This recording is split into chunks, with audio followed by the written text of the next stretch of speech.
The Connector Next Door is your invitation to meet the natural connectors all around us. They represent the everyday event planners who are energizing their communities every single day. Their stories are familiar, fun, and full of charm. Your host, Lisa Garrow, is a lifelong event planner and has been a connection strategy coach for over a decade.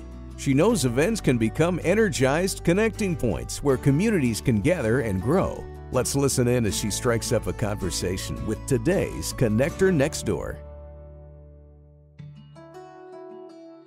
Stacy Huston is a visionary leader in social impact, known for her innovative, purpose-driven approach to philanthropy. I first learned of Stacy in her work as executive director of 6degrees.org, a nonprofit founded by actor and philanthropist Kevin Bacon. 6 Degrees uses social networking to amplify the unsung heroes and causes in communities everywhere. With over 8 years of experience in this role, Stacy continues to lead the organization's mission to connect people to critical resources, sharing stories from changemakers, and leveraging the power of celebrity to make a positive impact. As an extension of this work, Stacy co-created and is the executive producer of the #1 nonprofit podcast in the country, 6 Degrees with Kevin Bacon. It features guests from different fields and backgrounds who are making a difference in the world, alongside the celebrities that champion them. As the creator of the craft method, Stacy works with groups to build deeper and more meaningful engagement through a 5-step principled approach. In our conversation today, Stacy shares her thoughts on how we can prioritize human connection by choosing compassion over comfort and remodeling ourselves and our communities through simple, intentional actions that foster deeper connections. Welcome, everyone, to the Connector Next Door and to another special conversation with another connector that I have been following for a while. I have just been so enjoying the work that you're doing, Stacy. What a gift to have you on and to have this conversation about connection that is so important to us as planners, no matter what we're planning, if it's a meeting or a community gathering or fantastic community building events like what you do. This is a gift to have this conversation with you and get your insight today. Welcome here. Thank you so much, Lisa. It's such a pleasure to be here, and I'm excited to have this conversation today. So before we dive in, where have you been? Where are you coming from? Yeah, so I am based in Fairfax, Virginia. That's where we're headquartered at 6 Degrees. And I'm actually from California. I grew up in Southern California, but I moved here as a transplant about 12 years ago. So I can't believe I'm saying this, but this is home now. I'm an East Coast girl. And so Northern Virginia is right outside of Washington, D.C., to give it some perspective for those that aren't familiar. And I have been all over recently. I was in New York last week, and the day after I was in Los Angeles, and then back here to D.C. So there are seasons that we do quite a bit of traveling for my job. Yeah. And I love when you're posting about it, because it is the real life of connecting with the community, right? I think especially since COVID, connections have expanded, and there have been things that have opened up to people that are planning events where there is no borders, really. There really aren't the same kind of maybe hesitation or restrictions as there used to be. And so I really appreciate having this conversation. We're up here in snowy Calgary right now. We've got such a dump this weekend. So you come over and ski sometime and we'll set you up. Yeah, I love that area. I've been there a couple times now, kind of landed there. I went to a TED conference in Banff in 2016, I believe, which was my first time in Canada, and it was beautiful. And then last summer, spent some time in Golden.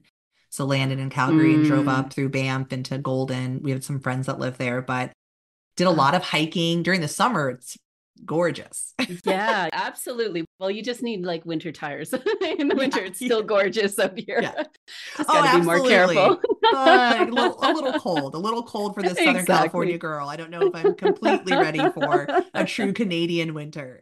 Well, you can just sort of fly in, fly out. Then, yeah, a nice place to visit, I suppose. Yeah. Well, thank you for being here. Really, the conversation starts with you. The conversation starts with connection. It starts with the opportunity for us to learn what you think and know connection to be in your life. Are you open to starting there? If you would just maybe share with us, what do you see in your world or for yourself? What does connection mean to you? Connection. Wow. I mean, this is a perfect question for someone in the work that I do, especially with 6 degrees, because we are focused on creating connection and amplifying the importance of connection. For me, connection is where everything begins and ends. Without connection, we can't really tap into our humanity. Mm, I believe we're not creatures that are meant to go at it alone. And so often we hear a lot of language and philosophy that says, pick yourself up by your bootstraps and, be mm, self-made and be that go-getter and you don't need anybody, you can do all things yourself. And it's a lot of me centric language. And I mm, think that can be really dangerous. I get it because we're trying to encourage people to start where they are. But we really do need each other. And connection, I believe, is the heart of everything that makes us human. It is what makes us well. It is where we find joy. It is where we find purpose, meaning. And in my life, if I hadn't had the connections that I've had, the people in my life that have really stood beside me, I know I wouldn't be where I am today.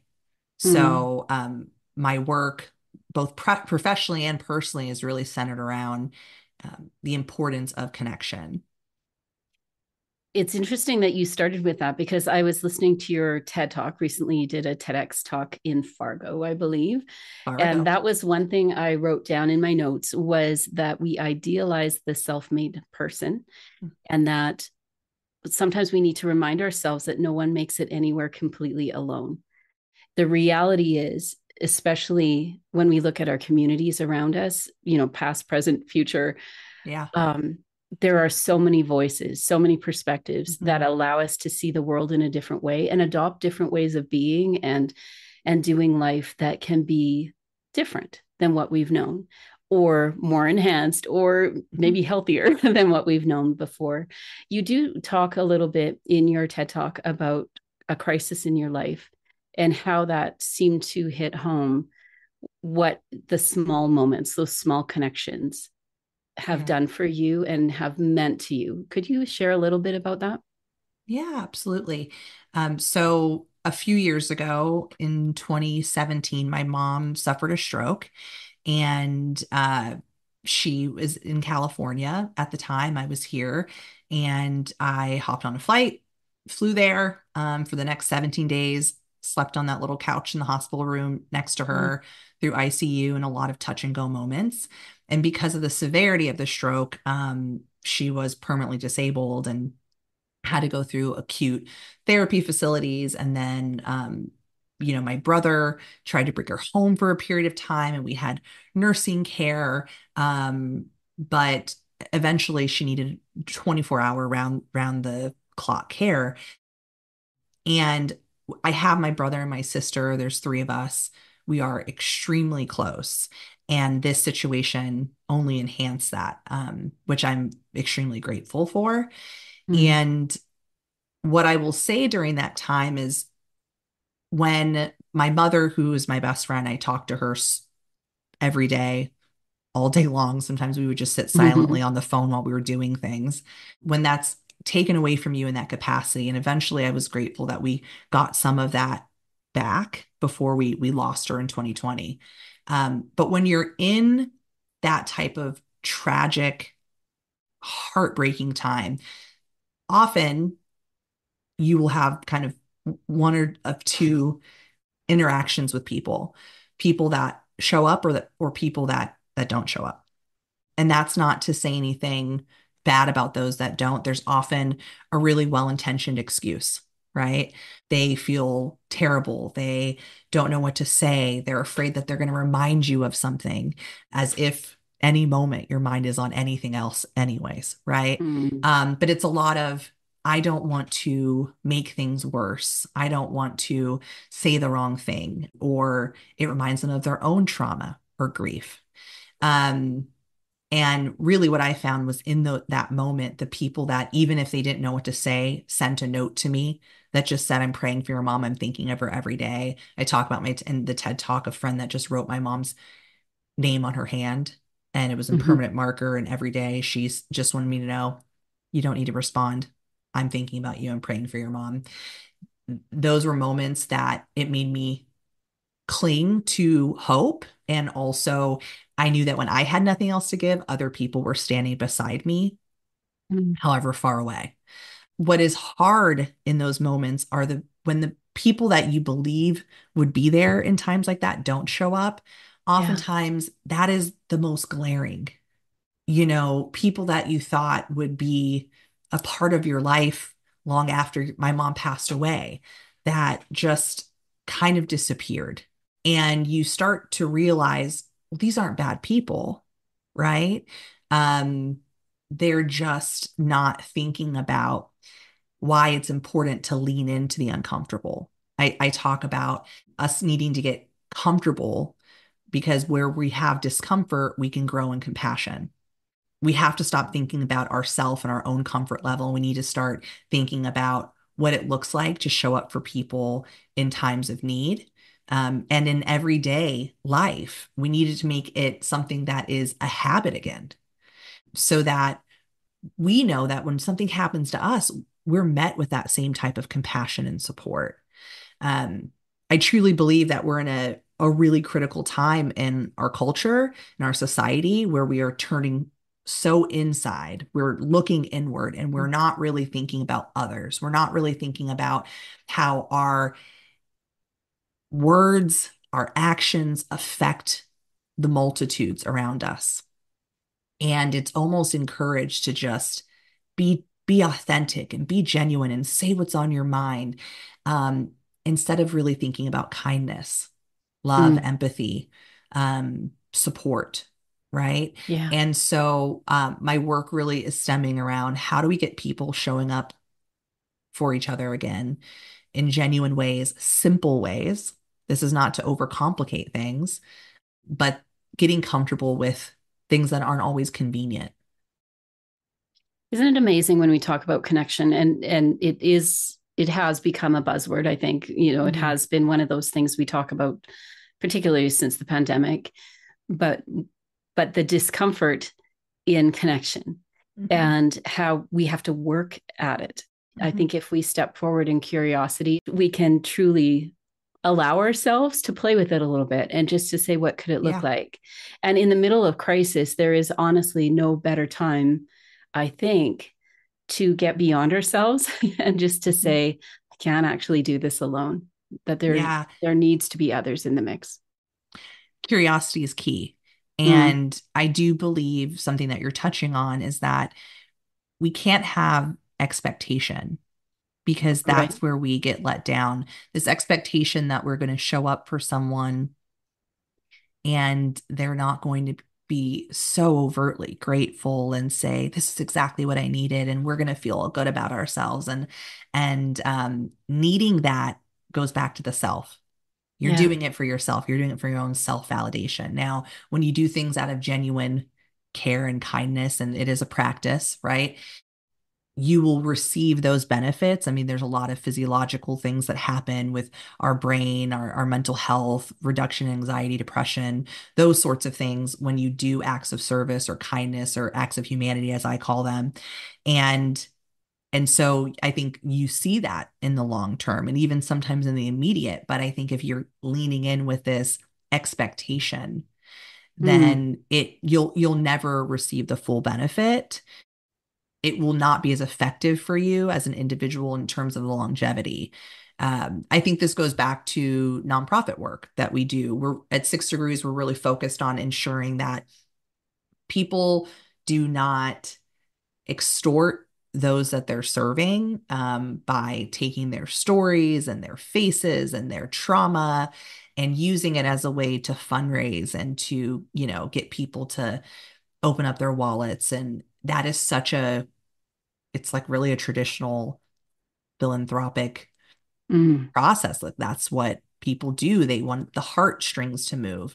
And I believe there's ways of telling stories and using stories that put dignity at the center. I say dignity is in the details, that you can create that feeling of really supporting another human being and doing what's best for them without needing to hear the thank you, Yeah. without needing to see them receive the gift, or the Hmm. transformation.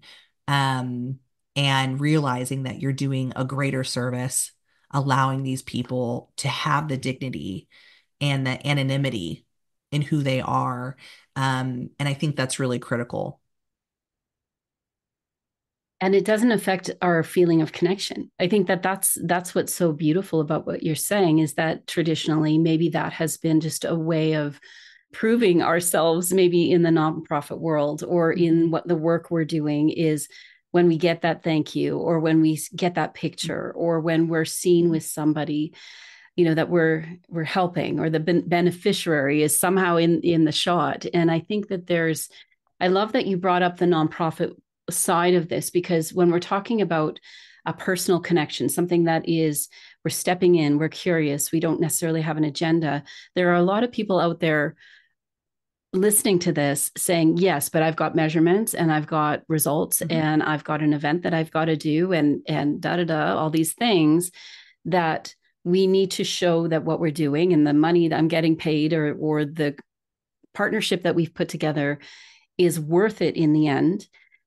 What does that look like in your world? Like, is that something where you manage, or you set up those expectations before you step in, or how do you try to translate what happens on that very personal basis into more of a collective way to connect with others?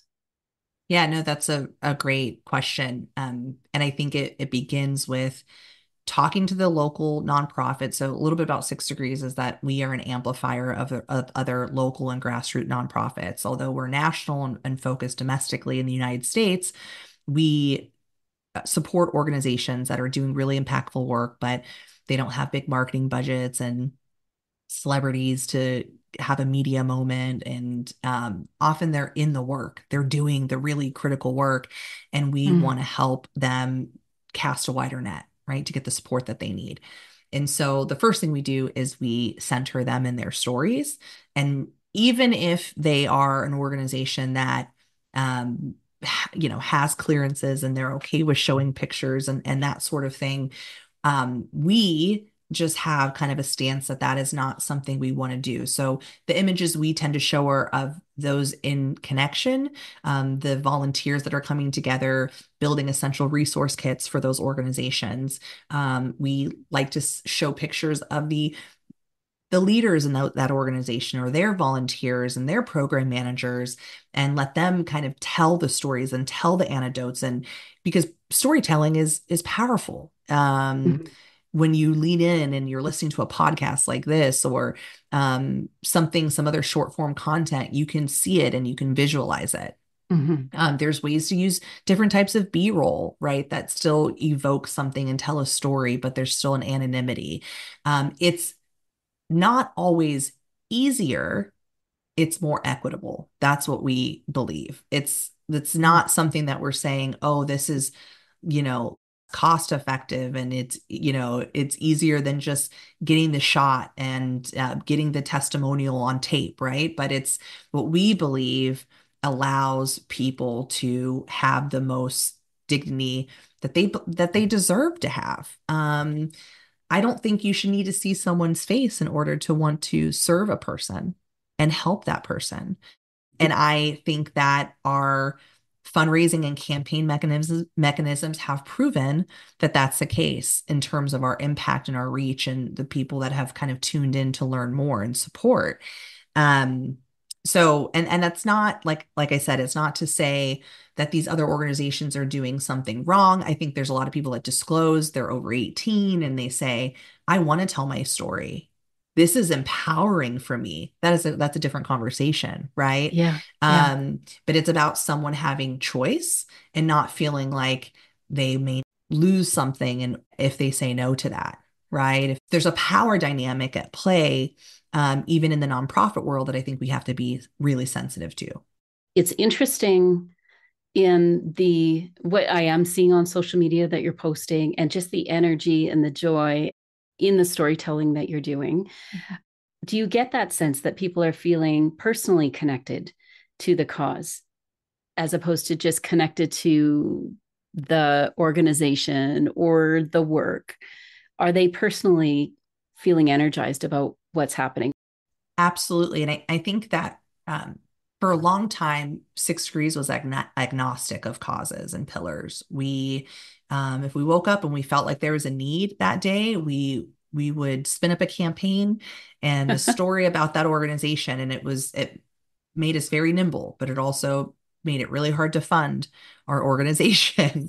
A few years ago, we kind of took stock of the last, say, 5 years of campaigns that we had been doing, the projects we'd been working on, and we realized everything really fell into these four spaces: youth empowerment, equity and justice, what we call building sustainable living environments, and emerging crisis. And so that allowed us to support the types of organizations that we felt like were the most critical. They were helping the most marginalized of populations and where we believed our heart really was in this work and our expertise could do the most good. So with those four pillars, what it allows us to do is to build these campaigns that are very specific, but they fall within one of these cause areas. And what we find is when we do a story, a podcast episode, a short form piece of content, or long form piece of content, we will see a huge increase of activity on our socials and engagement and sharing, and people then saying, "Me too. That's my Mm, story. This has happened to me." We just won an award for two Silver Anthem Awards. We're really excited for a campaign that we called the Disability Allyship Series with Jeremy Andrew Davis, who's a disabled person who's also a producer and actor and creative and content creator.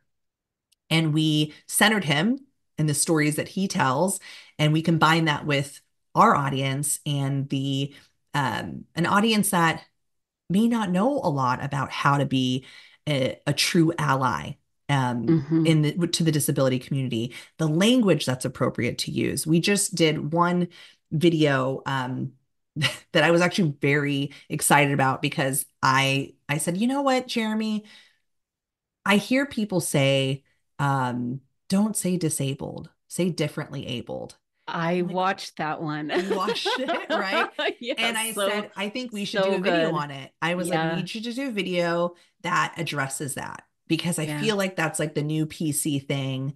And people are thinking that like that's just how everyone wants to be referred to. And he dropped some truth bombs. And I mean, the amount of people within the disabled community and allies of them that just shared countless stories. It was really our first viral LinkedIn post. Hmm. And then across every platform, I mean, it's been a few weeks since we posted it. We still see story shares and reshares every single day. It awakened a community of people that we had always been welcomed in and tried to be inclusive of, but we really centered their voices and showed that we were trying to show up so that people could be more educated and truly allies to them. And so, yes, in that way, people do very much connect with the work and the singular stories.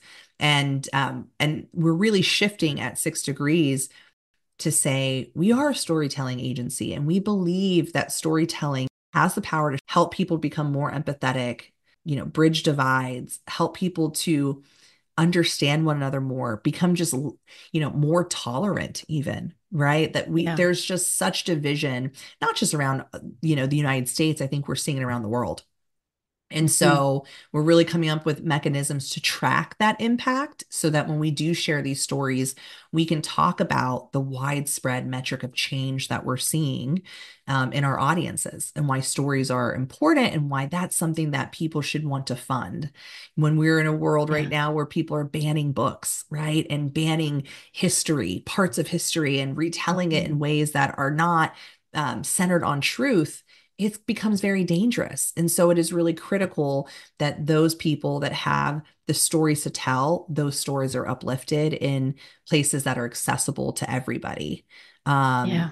So if it can't be told in the schools, if it can't be read there, then we're going to put it online and we're going to make it accessible that someone else can come across these kind of pieces of education and learn things for themselves. Yeah. And as you're telling that story, it does make me think of the friend that wrote your mom's name on her Mhm. hand, and that you're essentially doing that for others, where you're writing their name on your hand and sharing it and just saying, you don't need to respond, but we're here and we see you. And this is important.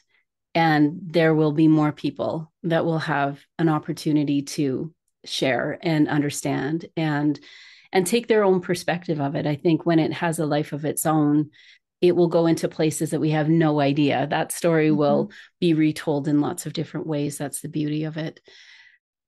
I just That's need to so take deeply a kind, Lisa. Thank you. That's so just need sweet. a, need a breath there for a second. That was beautiful.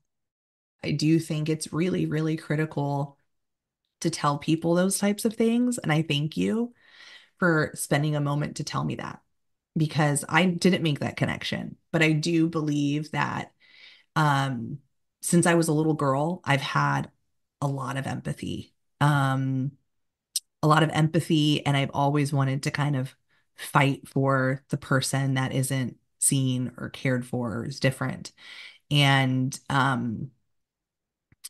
and sometimes people are like, but where is the long-term impact here, Right, And I right. do think there's so much power in someone seeing that someone values them and they won't back down from the fear mongering and the trolls and the people that are gonna spread a lot of hate and hateful messages and attacks because I have been that person where someone has said derogatory things to me, discriminatory things to me, and no one has spoken up. I Mm, mean, more times than I can count, quite frankly.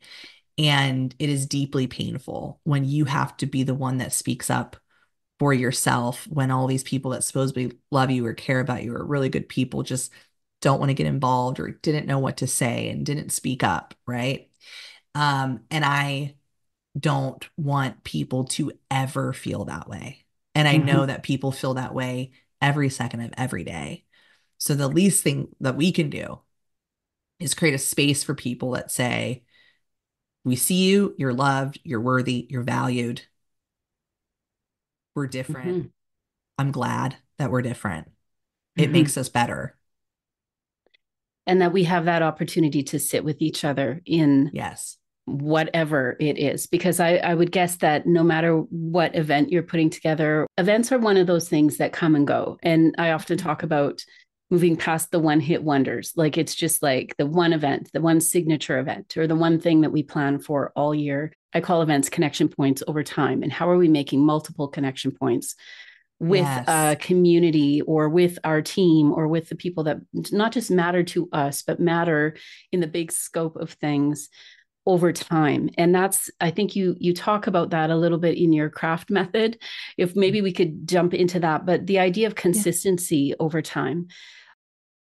And that's part of that discomfort. I think sometimes when we choose to be involved in somebody's life or take on a cause or say yes, put our hand up and start working in a community or start working in a place where we're going to make a difference, the consistency can be scary because it does Mhm. mean that we don't know what we don't know. We don't know what's going to come. I grew up where my family, I don't know if you know Winnipeg here in Canada, but where my family was working in downtown Winnipeg, and very similar to you, it was people need to be seen. Like people feel invisible here, or there's Yeah. lots of transitions in life that were so difficult and some really hard things. And I just thought if I can do something in the world, then it truly needs to be that I'm amplifying their voices or at least giving them a platform. And who knows what that would even look like. But the consistency of showing up and showing up and Mhm. showing up. Yes, there's going to be more difficult days, or there will be times when we don't know what story to tell. But I do believe that as we start to see within us what's awakening in us, in that it does become, like you shared about your own life, something that you can't unsee it. if you could tell us a little bit about Yeah. the craft method, and then I Yeah. would love to hear where 6 degrees and you kind of found the intersection, like how you got started. Could you unpack the craft method for us? Yeah, absolutely. So, the craft method is a tool that I developed to help us to show up better in our communities, to what I call remodel our societies. And so it's an acronym. The C stands for consistency, R is remodeling, A is acknowledgement, F is focus, and T is tracking. And like you mentioned with consistency, we all know it takes 21 days to build a habit and those sorts of things, but it's also one of those things that we have to like rewire our brain. It's shifting of mindset, right? And you need to practice something and you need to make sure that you have it scheduled out. You need to make sure that you're making time for it, that you're committing to it. One of the things about consistency that I don't touch on in the talk because it's, 12 minutes, is that there's a lot of damage that comes to others when we're not consistent, when Mm, we don't consistently show up. And I mean, we can look at our youth, right? What it yeah. feels like when they have a trusted adult in their life that then stops showing up for them in some type of way, and the long-term damage those types of things can cause. And so consistency is really multi-pronged, but in this specific model, I talk about scheduling time every single day that you look to do something of service. And um, I encourage people to do things in person, but it could be so much as picking up a phone call and saying, hey, I know you don't have time this middle of the day. I just wanted to say, like, I'm thinking of you. And how can I show up for you right now in the current season of life that you're in? Or, Mm, hey, I wanted to check in on your mom. I know that she had that stroke a month ago, and just want to let you know when you're ready to talk, I'm here. Right. It could be going to a coffee shop and holding the door for someone. It could be buying the person a cup of coffee behind you, right? Or it could just be mhm. in the elevator telling someone, I really like that dress that you're wearing. That's beautiful. Making someone feel seen. And it's important to do it every single day and block that time out and take that time seriously as you would take doing your expense report. Yeah. The R is something I call a remodeling. So I think that often when we're practicing something new, we can foot fault, we can make mistakes. It's very easy. And it's also because we're very human. The I part is a hard beast to corral. And so I say that when we do make mistakes or we falter, we don't show up and authentically, we instead of holding the elevator open, we find ourselves rushing and hitting the elevator shut, right? We need to acknowledge as quickly as Yeah. possible, use humility, and apologize for those things. Um, I think it's really critical because remodeling isn't just something for us, it also has this rippling effect to the community around us. That one tells them it's okay when they mess up to acknowledge it. There's no fear in acknowledging it. It also Mhm. helps people to want to have what they call a higher moral elevation.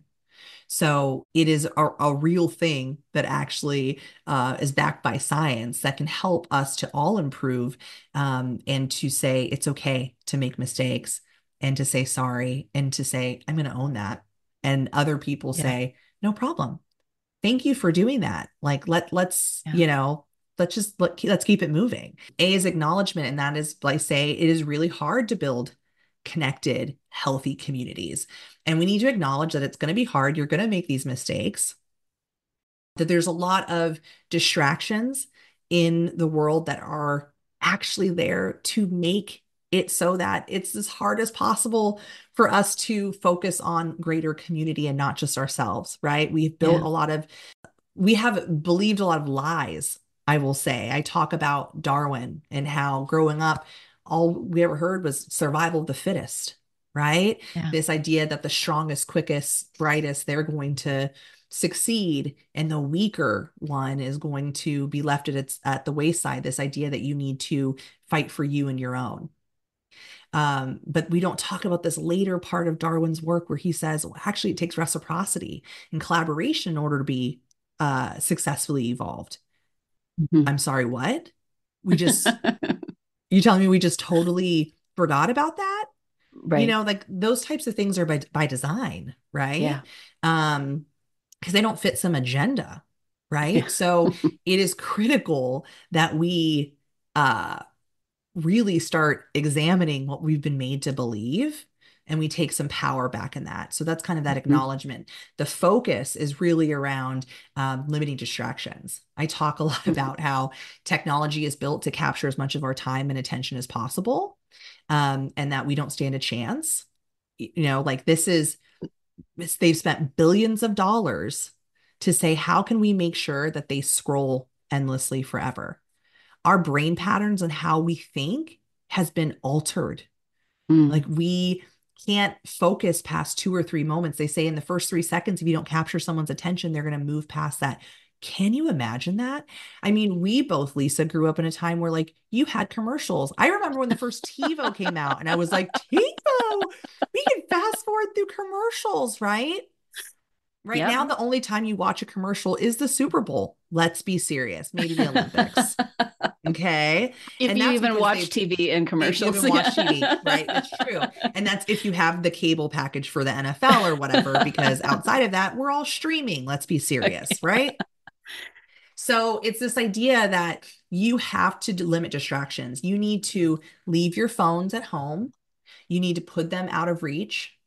I mean, Lisa, if we were sitting together having lunch and I had my phone up on the table, what would that convey to you? That something could happen at any time Yeah. that would pull you away. that something here is more important than this. Yeah. Yeah. It's subliminal. You might even say, I get it. She has kids. She has a big job. But it's still telling you that you are not as important as what is on this. Right. I want us to stop telling people that. Yeah. There should be nothing more important really than that person in front of you in that moment. You have an opportunity to connect and really make someone feel valued, right? If there's an emergency, someone will get a hold of you. And the last is tracking. I think it's important. Journaling is very powerful. I think it's important to document when you're going through these actions. To really commit to memory how you're feeling, how other people you see are reacting to it, so that we don't just tell tell ourselves stories of the negative, right? When something negative happens, we're much more likely to repeat it and share it. That's why things like the good news movement that John Krasinski did during COVID was like, people were just clamoring onto it. They're like, this is amazing. This is just, good stuff, because we were in such a pit of despair and darkness, right? So I think it's really important to actually commit those to memory and to be able to look back. When you're having a really low point, you're feeling really disconnected. Remind yourself of the things that others have done for you that have made you feel seen, valued, connected. What you've been able to do for other people that show you're a vital part of your community. You are needed in your community. You are an actor. It doesn't matter if you don't make the most money. You're not where you are in your career. You had some blocks and you weren't able to graduate with that, that degree in the time that you wanted to, right? We all have things that tell us that we're not enough. We're not good enough. Maybe when I get there, I'll be accepted and valued and a part. But I think that when we start telling ourselves a true story, we start seeing how our daily activities are impacting the most important part of our world, which is what's right around us, that we will start showing up better and stronger for each other and for ourselves. What a gift that is, I think, to the people that are listening too, because sometimes we feel like nothing's happening, or we're not getting that support, or where do we feed in and where do we start to make a positive impact in the world, because we feel like sometimes we're so small in the big picture of things.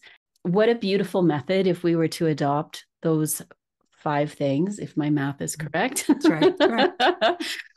And I do have to say, the last time we chatted on Zoom, and you were in the middle of an appointment, and I felt completely seen and heard, even though you had a lot going on around you. And I was getting my nails done, Lisa. I was getting my nails done. It was the only time I could get them done, but I tried to make you feel very centered. Well, everyone's kind of rotating around you with all, asking you questions about what color or whatever it was. And I was wearing a toque at the time because I was just part of Talk to a Stranger week at, that Yeah. morning. And I was in the middle of a cafe, and it just felt like there was a connection there. That whole focus piece of this is that you don't have to have ideal conditions to make somebody feel like they matter and that they're being seen. I love that. So that is really beautiful. And you are certainly living that out in what I've seen so far. So where has this, can you tell us a little bit more about 6 Degrees and where it started? What was, were you there at the beginning when it first started? Yeah, and it for those feels of you like that it, don't but out there don't know about 6 Degrees with Kevin Bacon, can you tell us where the concept started Yeah. and then how you got involved? Yeah, I will try to do this in like as short a period as possible. But back in, I believe, 91, three college students were at Albright University in Jersey, and they were Okay. watching, it was late at night. They were probably drinking. They were watching a Kevin Bacon movie. The movie ended, and then another movie with him started. And they made this joke that I bet this Hollywood actor everyone can be connected to Kevin in 6 Degrees or Less, right? In the film specifically, right? And they kind of made it like a parlor drinking game, like at college parties. And this was way before the internet.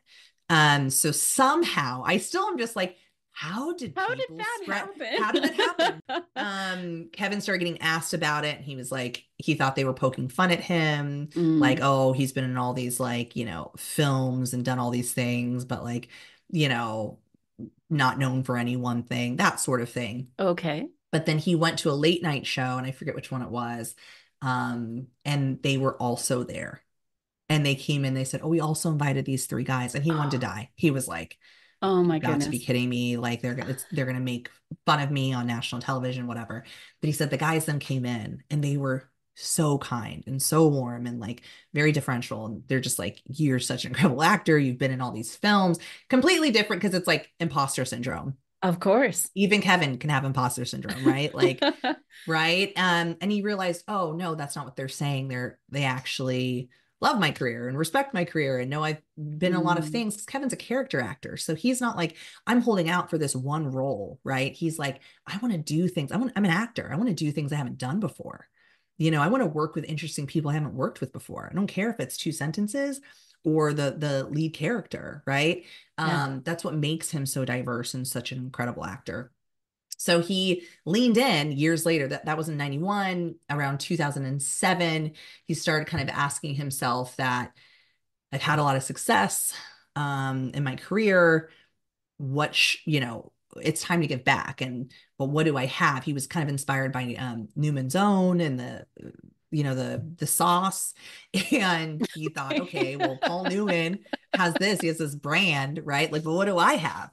And he kind of kept going back to this 6 Degrees with Kevin Bacon thing. And finally It's said, not a sauce, but it's not a sauce, but it is kind of a sauce, right? yeah, okay. At one Secret point, sauce. this was built into the Google algorithm. You could Oh look my up goodness. bacon number and find your bacon number if you were like an actor. So I mean, it got some it's had some longevity, if you will. Yeah.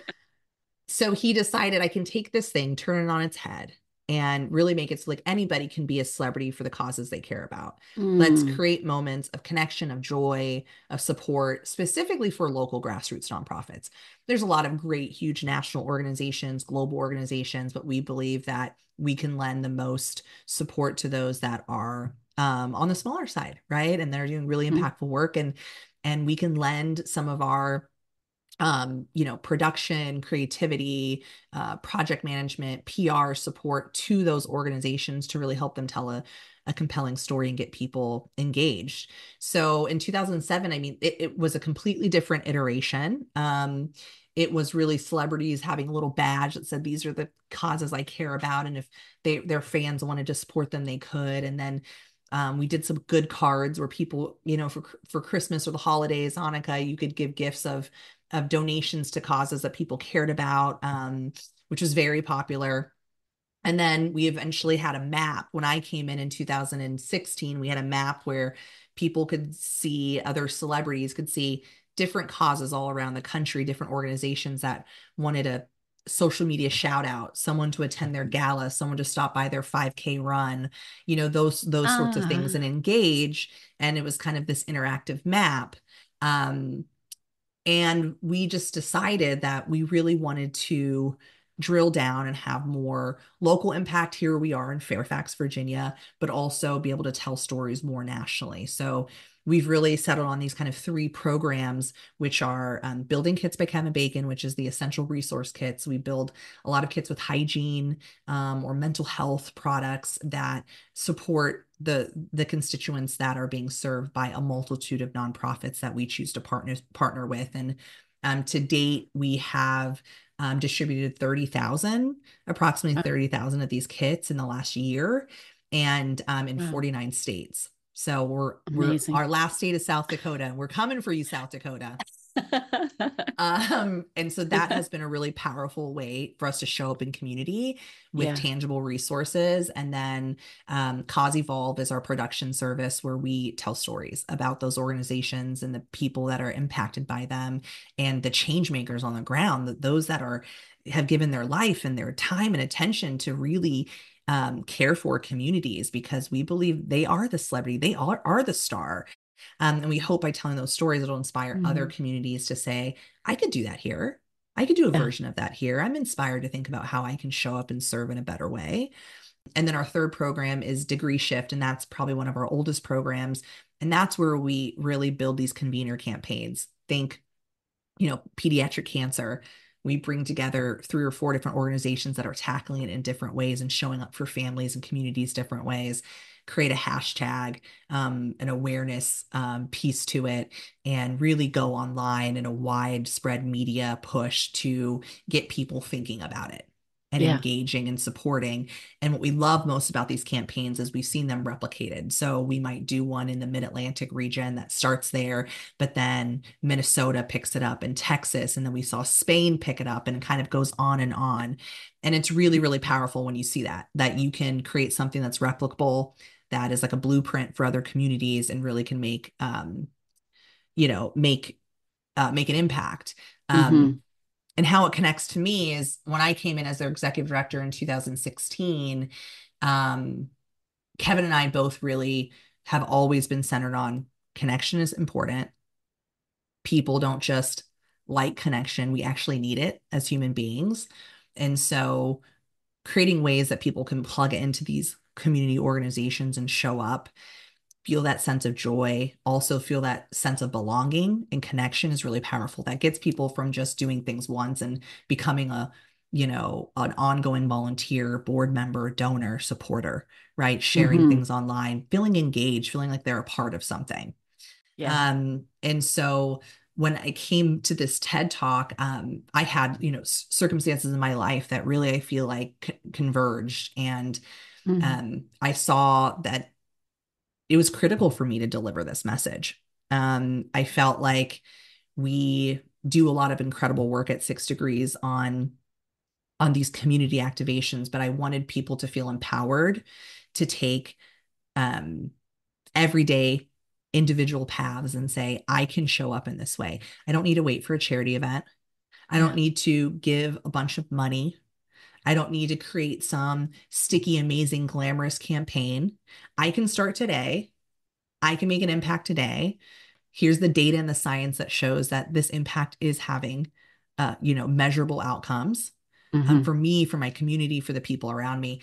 And so it was really wonderful to have the support of Kevin and 6 Degrees to share this message. And now we're starting to do work with companies and workforces on a curriculum with their employees. How do we get their employees to adopt the craft method, to go through kind of a 30-day challenge to see how it Mm. changes how people collaborate, innovate, work together, job satisfaction, turnover, right? When they feel like they're a part of something, part of a community, not just checking a box and checking into work and checking out, especially in these remote environments that make connection all the more difficult.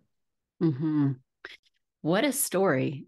Sorry, that's a lot. I know. Speaking of storytelling, but I love the story of what sometimes we assume is something that is against us. And if we get curious, and if something happens where we can open up the door to our unique contribution, right? Whatever that is in the world. And it sounds like Kevin kind of went through that journey for himself. And this is the 40th 40th anniversary anniversary of Footloose the movie. and I would have been 14 when it came out. And there will be a time where I will write a letter to Kevin, because it was a big deal for me. And my dad was a pastor back in the day. And I remember really resonating with the message of the movie. And it really helped me, I think, in many ways, like hundreds of thousands of people, I'm sure, find a voice for what we were feeling. And for me, just finding a way to dance in my life and in the work that I was doing. And it really, I think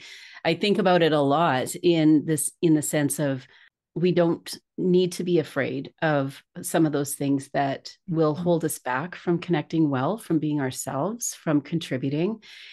And the journey to you and your work, and now how you will have this larger, more consistent, more focused impact, even on corporations or teams. If you were to say to the planners out there, to the people that are working behind the scenes, many people that I work with here, I coach the teams that are, they won't say they're event planners. They won't say that they're making a whole lot of difference in the world necessarily, but they are working really hard at connecting people through the events that they plan. Would there be something sort of in your experience that you could share with them, that they could start with connection, start with that, the small things? I will start with a story and then I will get tactical. When I moved here from California, it was the first time that I really did professional networking. And it was hard because California is a lot different than the East Coast. I had a lot of friends. I didn't know what they even did for a living at all. I had a friend that worked for a hula hoop company. Don't know what he did there. People always ask me, how did you not ask more questions about that? I don't know. He was just my friend. We didn't talk about it, right? In DC, it's like the first question people ask: what do you do? Who do you work for? They're sizing you up. Like, how can you fit into my Rolodex in some type of way that will help me? And I used to hate that. Now I've leaned in and just realized that like that is the world that we live in, and I have to lean in as well if I'm going to survive here. But networking was really critical, and I made a point to go to places that I felt welcomed, received. I then offered to get more involved, eventually ended up sitting on the board for a couple different chambers in the area, another nonprofit that I helped served on the board there. I launched a emerging leaders council for one of the chambers, and then I eventually co-founded a TEDx organization myself. And that was all because the people in all of those communities I felt connected to, welcomed, they were curious about me, and they really made me feel like I had something to offer. And it unlocked something in me: leadership, strategy, things that I had not utilized before. I didn't think that I didn't have a business background, although I did sales my whole life. I never saw myself as a leader, right? And those things were formative in changing my career. So I say all that to say that event planners have a really, really nice opportunity, powerful opportunity to ensure that when they're planning events, they are thinking about the first moment someone opens up an invitation, right? The language they use. Is it inviting? Does it share that there's going to be a place for them, right? That it's not just for this certain type of person or that certain type of person, but that it's inclusive. Once someone shows up there, are they thinking about that first initial engagement? You've always sometimes come into a place and you're like, where's the check-in? And you're awkward. Are we getting a coffee right now? Whatever, are there greeters? Are there people that are just simply thinking, hi, oh, Lisa, it's so good to see you. Oh, who are you with? Oh, okay. Candy Consulting. That's amazing. Oh, you do event Oh, have you met George? George actually does some vendor management. You should connect. Oh, and you introduce, and then leaving them to connect, right? Looking for the people that are standing by themselves, looking down at their phone.